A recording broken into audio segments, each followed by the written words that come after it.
김 회장, 자네 회사에 최진상이라는 부장이 있지? 거실 탁자 위에 놓인 화려한 금박의 초대장. 그 종이 한 장이 김민수 씨의 마음을 이토록 무겁게 짓누를 줄 누가 알았을까요? 민수 씨는 한참 동안이나 초대장을 바라보다가 깊은 한숨과 함께 서랍 깊숙한 곳으로 밀어 넣어버렸습니다. 사연을 듣기 전 구독 버튼 한번 꾹 눌러주시겠어요? 그럼 오늘 하루 선물 같은 기분 좋은 일이 생기실 겁니다.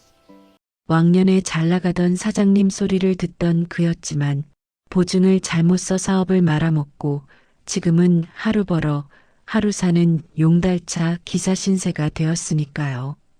번쩍이는 양복을 입고 외제차를 타고 나타날 친구들 사이에서 기름때 묻은 거친 손을 내밀 자신이 도저히 없었던 겁니다. 에휴, 내 팔자에 무슨 동창회냐? 일당이나 벌어야지. 민수 씨는 씁쓸한 혼잣말을 삼키며 무릎이 툭 튀어나온 낡은 작업복 바지를 주섬주섬 챙겨 입기 시작했어요. 그런데 그 모습을 방문 틈으로 몰래 지켜보던 한 사람이 있었습니다. 바로 민수 씨의 장모님 방 여사였죠. 밭일을 막 마치고 돌아와 흙투성이가 된 몸빼바지 차림이었지만 사위의 축 처진 어깨를 바라보는 눈빛만큼은 그 누구보다 깊고 안쓰러움이 가득했습니다. 박 여사는 조용히 안방으로 들어갔습니다.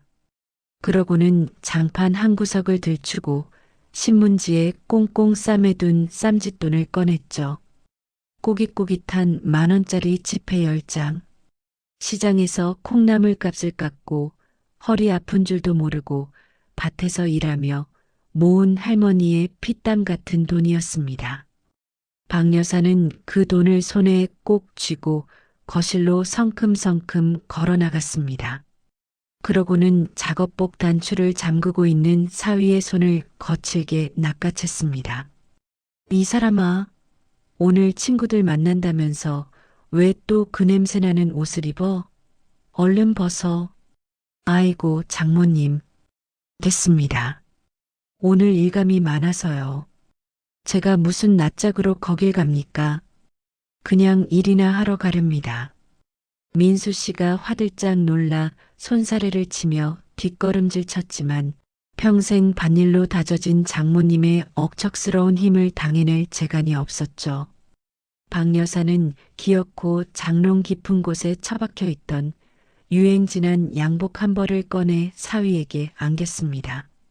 낡았지만 깨끗하게 다림질된 그 양복을 입히고는 준비해둔 쌈짓돈 10만 원을 사위의 바지 주머니에 억지로 찔러 넣었습니다. 사위의 손이 부끄러움에 떨리고 있었지만 박 여사는 아랑곳하지 않고 사위의 등을 팡팡 두드렸습니다. 기죽지 마.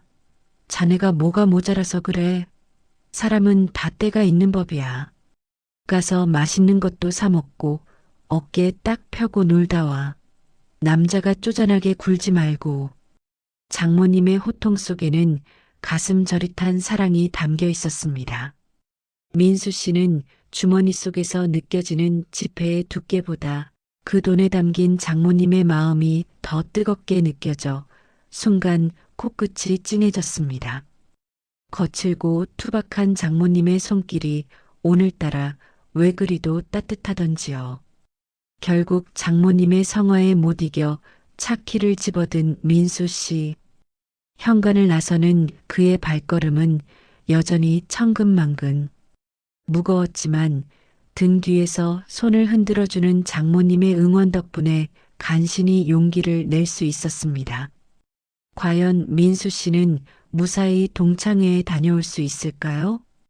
동창회가 열리는 호텔 주차장은 그야말로 별천지였습니다. 입구부터 줄지어 선 외제차들은 마치 나 이만큼 성공했어라고 뽐내는 것만 같았죠. 그 번쩍이는 차들 사이로 파란색 페인트가 듬성듬성. 벗겨진 민수 씨의 용달 트럭이 덜컹덜컹 요란한 소리를 내며 들어섰습니다. 세련된 정장을 입은 주차 요원들이 순간 당황한 눈빛으로 트럭을 쳐다보더군요. 그 시선이 어찌나 따가운지 민수 씨는 쥐구멍이라도 있으면 숨고 싶은 심정이었습니다. 요원은 트럭 가까이 오지도 않고 멀찌감치 서서 손짓으로 구석진 자리를 가리켰습니다. 화물차는 저쪽 기둥 뒤 어두운 곳에 대주세요. 여기는 승용차 전용입니다. 민수 씨는 얼굴이 화끈 달아올랐지만 군말 없이 핸들을 꺾어 가장 어두운 구석에 차를 댔습니다. 시동을 끄고 나서도 한동안 차 문을 열 수가 없었습니다. 사이드미러에 비친 자신의 모습이, 그리고 이 낡은 트럭이 화려한 호텔 조명 아래서 너무나 초라해 보였기 때문이죠. 그는 장모님이 챙겨준 양복깃을 다시 한번 여미고 깊은 심호흡을 한 뒤에야 겨우 차 문을 열 수 있었습니다. 트럭에서 내려 쭈뼛거리며 호텔 입구로 향하는데 회전문 앞에서 담배를 피우고 있던 한 무리의 남자들이 눈에 들어왔습니다. 바로 오늘 만날 고교 동창들이었죠. 민수 씨가 반가운 마음에 손을 들려던 찰나 그들의 입에서 비수 같은 말들이 쏟아져 나왔습니다. 야, 저거 봐라. 호텔에 웬 똥차 한 대가 들어온다 했더니 저거 설마 김민수 아니냐? 진짜네. 사업 망해서 야반도주했다더니 용달차 끄나보네. 꼴이 말이 아니다, 야. 친구들은 민수 씨가 들으라는 듯 큰 소리로 떠들며 킬킬거렸습니다. 특히 학창시절 민수 씨에게 열등감을 가지고 있던 졸부 최진상의 목소리가 가장 컸습니다.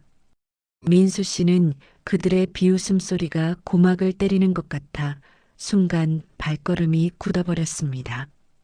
돌아갈까, 지금이라도 도망칠까 수십 번도 더 고민했죠. 하지만 주머니 속에 있는 장모님의 쌈짓돈 10만 원이 손끝에 닿았습니다. 그 돈을 생각하니 차마 발길을 돌릴 수가 없었습니다. 민수 씨는 애써 못 들은 척 친구들의 시선을 외면하며 고개를 푹 숙였습니다. 회전문을 밀고 들어가는 그의 뒷모습이 가을바람에 떨어진 낙엽처럼 위태로워 보였습니다. 로비의 화려한 샹들리에 불빛이 쏟아져 내렸지만 민수 씨의 낡은 구두 위에는 어두운 그림자만 짙게 드리워졌습니다. 과연 이 차가운 시선들 속에서 민수 씨는 무사히 버틸 수 있을까요? 민수 씨가 연회장의 그 육중한 문을 조심스럽게 밀고 들어섰을 때였습니다. 왁자지껄하니 시장통 같던 연회장이 순식간에 찬물을 끼얹은 듯 조용해졌죠. 마치 약속이라도 한 것처럼 수십 개의 눈동자가 일제히 문가에 서 있는 민수 씨에게 꽂혔습니다. 헝클어진 머리에 유행 지난 헐렁한 양복, 그리고 잔뜩 주눅든 어깨, 번쩍이는 명품으로 치장한 친구들 사이에서 민수 씨는 마치 딴 세상에서 온 사람 혹은 초대받지 않은 불청객처럼 보였나 봅니다. 그때 연회장 정중앙 상석에 앉아 거만하게 다리를 꼬고 있던 최진상이 의자를 박차고 일어났습니다. 그는 일부러 과장된 몸짓으로 성큼성큼 걸어오더니 민수 씨 앞을 딱 가로막았죠. 그러고는 민수 씨의 어깨를 손가락 끝으로 툭툭 털어내며 코를 찡그리는 신용을 했습니다. 야, 김민수, 너 오늘 동창회인 거 알고 온 거 맞냐? 옷에서 웬 흙냄새가 이렇게 진동을 하냐? 어디 공사판에서 삽질하다가 씻지도 않고 바로 왔어? 진상의 그 표독스러운 한마디에 팽팽하던 정적이 깨지고 여기저기서 킥킥대는 비웃음 소리가 폭죽처럼 터져나왔습니다. 민수 씨는 얼굴이 불타는 고구마처럼 벌개져서 쥐구멍이라도 있으면 당장 숨고 싶은 심정이었을 겁니다. 가슴속에서는 뜨거운 것이 치밀어 올랐지만 억지로 입꼬리를 올리며 쓴웃음을 지을 수밖에 없었죠. 아, 그래, 진상아. 오랜만이다. 오는 길에 먼지가 좀 묻었나 보네. 하, 민수 씨의 목소리는 모기 소리처럼 기어 들어갔습니다. 최진상은 그런 민수 씨를 위아래로 훑어보더니 쯧쯧 혀를 차며 보란 듯이 큰 소리로 떠들더군요. 어이구, 냄새나서 원. 야, 거기 구석에 남는 의자 있지? 민수 너는 저기 구석에 앉아라. 괜히 애들 비싼 옷에 먼지 묻히지 말고. 으이구, 왕년에 잘 나가던 김 사장이 어쩌다 이 꼴이 됐냐? 최진상은 민수 씨를 짐짝 취급하며 가장 구석진 자리로 밀어 넣었습니다. 친구들의 웃음소리가 연회장을 가득 채우는 동안 민수 씨는 아무 말도 못하고 고개를 푹 숙인 채 앉아야만 했죠. 화기애애한 분위기 속에서 철저히 고립된 섬처럼 앉아있는 민수 씨. 테이블보 끝자락만 만지작거리는 그의 거친 손등 위로 견디기 힘든 수치심과 외로움이 짙게 내려앉고 있었습니다. 즐거워야 할 동창회가 민수 씨에게는 지옥보다 더한 가시방석이 되고 말았습니다. 어느덧 식사 자리가 파할 무렵이 되었습니다. 총무가 계산서를 들고 머뭇거리자 민수 씨는 지금이 기회다 싶어 주머니 깊숙이 손을 넣었습니다. 비록 친구들처럼 큰 돈은 아니더라도 회비만큼은 제 손으로 내서 구겨진 자존심을 조금이라도 펴보고 싶었던 겁니다. 민수 씨의 손끝에 장모님이 챙겨주신 꼬깃꼬깃한 지폐 뭉치가 닿았습니다. 그 돈이 어떤 돈입니까? 칠순 노인이 허리가 휘도록 반일해서 번 그야말로 피 같은 돈 아니겠습니까? 민수 씨는 떨리는 손으로 그 소중한 돈을 꺼내 조심스럽게 테이블 위에 올려놓았습니다. 그런데 그 순간 맞은편에 앉아있던 최진상이 기겁을 하며 민수 씨의 손목을 낚아채듯 잡아버렸습니다. 마치 더러운 오물이라도 본 사람처럼 인상을 잔뜩 찌푸리면서 말이죠. 아, 너 지금 뭐 하는 거냐? 이 꼬깃꼬깃한 돈, 냄새나게 왜 식탁 위에 올리고 그래? 아우, 비위상해. 당장 안 집어넣어? 최진상은 민수 씨가 꺼낸 돈을 다시 주머니에 거칠게 쑤셔 넣었습니다.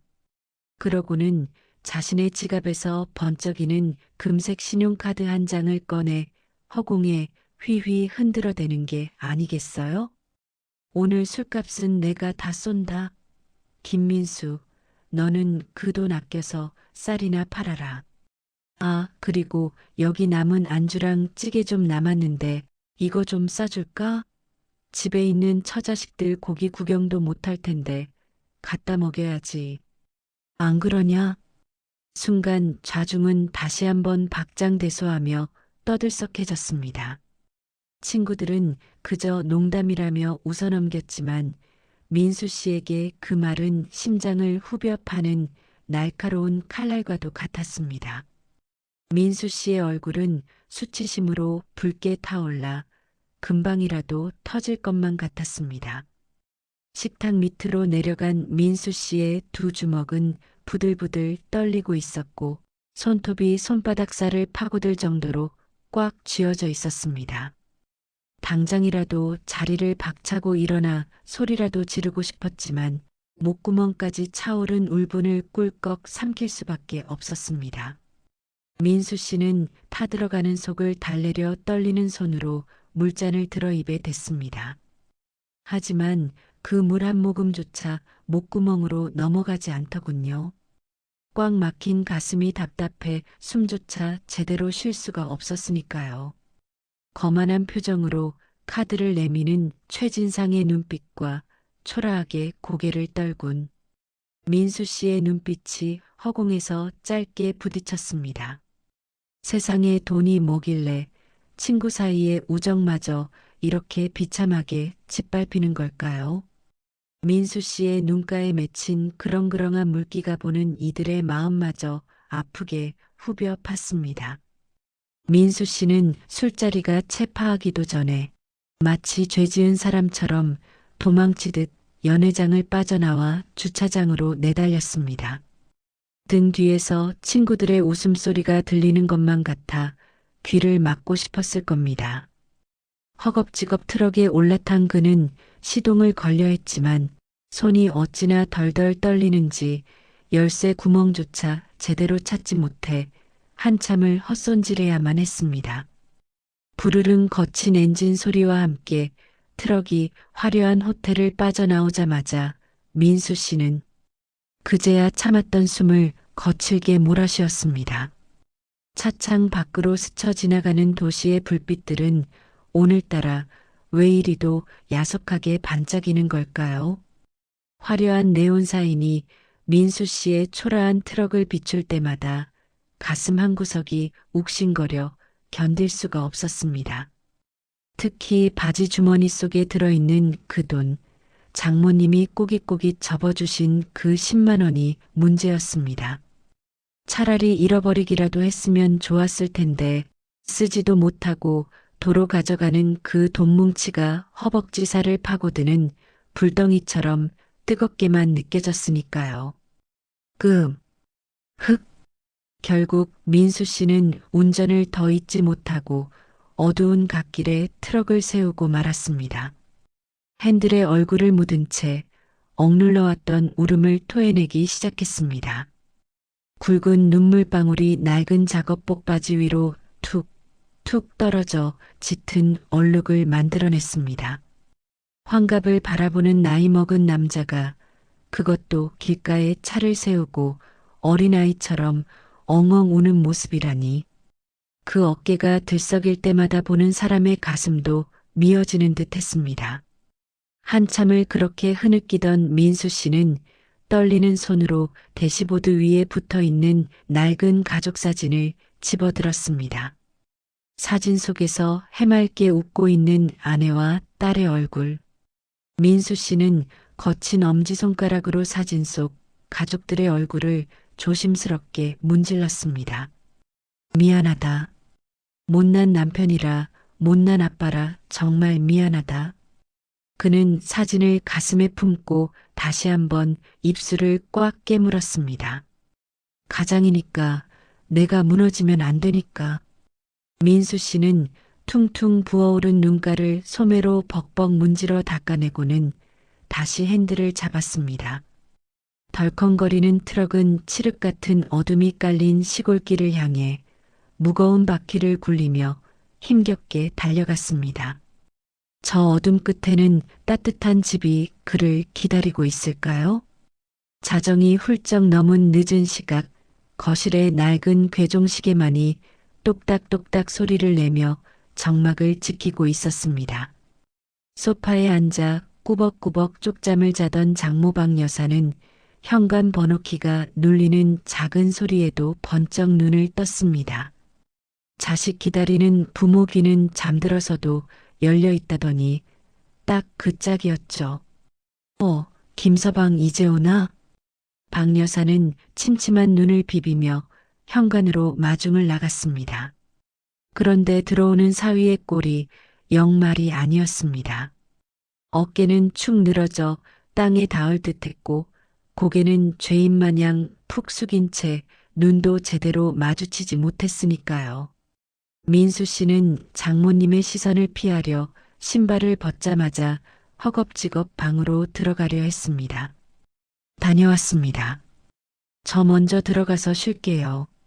하지만 평생 사람을 상대해 온 박 여사의 매의 눈을 속일 수는 없었습니다.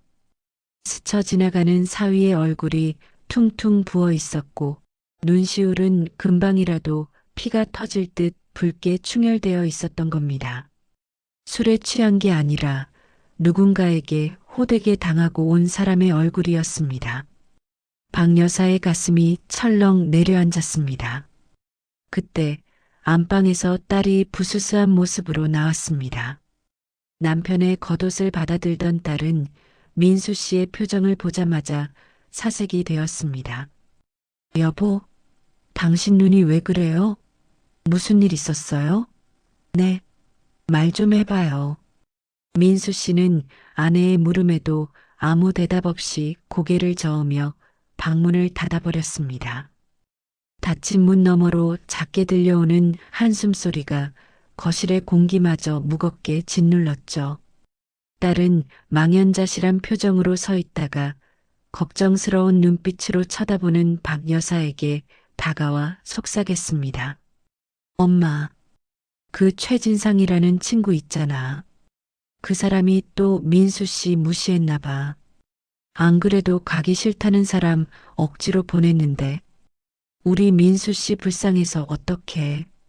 딸의 떨리는 목소리를 듣는 순간 박 여사의 눈빛이 달라졌습니다. 조금 전까지 사위를 걱정하던 인자한 시골 할머니의 모습은 온데간데 없이 사라지고 서슬 퍼런 냉기가 감돌기 시작했습니다. 그녀의 입술이 일자로 굳게 다물어졌고 미간에는 깊은 주름이 패였습니다. 금지옥염 내 딸 고생 안 시키겠다고 데려간 사위인데 남의 집 귀한 자식 눈에서 피눈물을 뽑아 박 여사의 속에서 뜨거운 불덩이가 치밀어 올랐습니다. 감히 내 사위를 건드려? 어디 두고 보자. 박 여사는 나직하지만 뼈 있는 한마디를 내뱉고는 거실을 서성였습니다. 그러다 무언가 결심한 듯 단호한 표정으로 고개를 끄덕였죠. 그녀는 닫힌 사위의 방문을 한번 지그시 바라보고는 성큼성큼 자신의 안방으로 발걸음을 옮겼습니다. 박 여사는 방에 들어서자마자 낡은 장롱문을 활짝 열어젖혔습니다.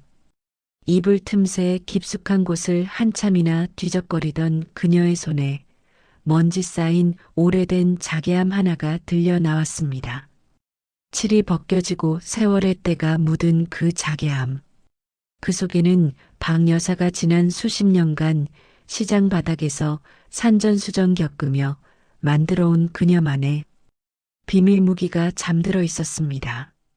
떨리는 손으로 자개암의 뚜껑을 여는 박 여사의 표정에는 사위의 억울함을 반드시 풀어주겠다는 비장함마저 감돌았습니다. 과연 그 함 속에는 무엇이 들어있을까요?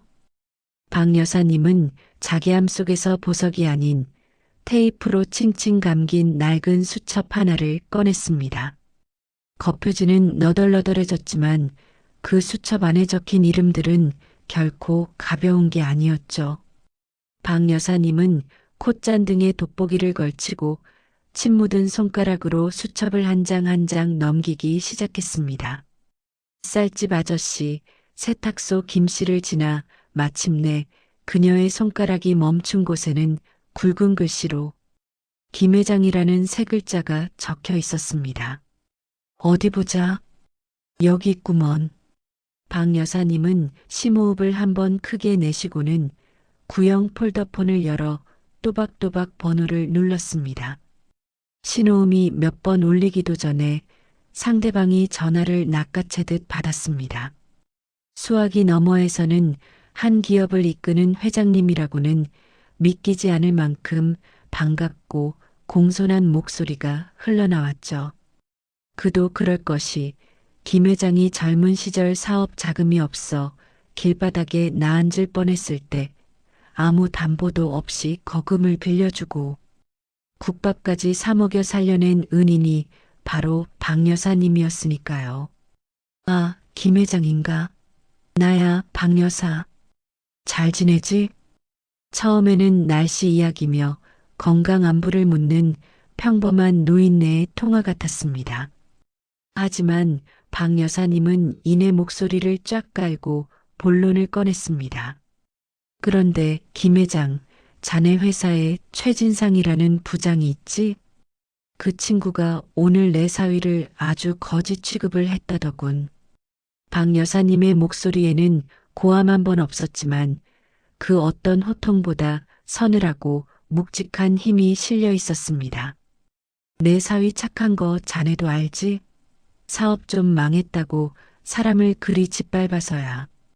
자네 회사는 직원을 인성 보고 뽑는 게 아닌가 봐?